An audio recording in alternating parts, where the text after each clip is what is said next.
قرآن مجید نے گن کر بتا دیا ہے کہ وہ کیا چیزیں ہیں کہ جو ایک بندہ مومن کی زندگی سے نکل جانی چاہیے.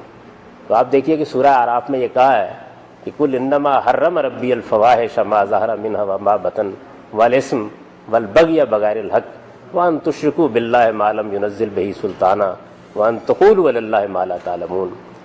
تیرے پروردگار نے جن چیزوں کو بندہ مومن کے لیے ممنوع قرار دے دیا ہے وہ فواحش ہیں، وہ لوگوں کی حق تلفی ہے، وہ جان اور مال اور آبرو کے خلاف زیادتی ہے، وہ خدا کے سوا کسی کو شریک ٹھہرانا ہے، وہ اپنی طرف سے کوئی دین بنا کے خدا کے نام لگانا ہے.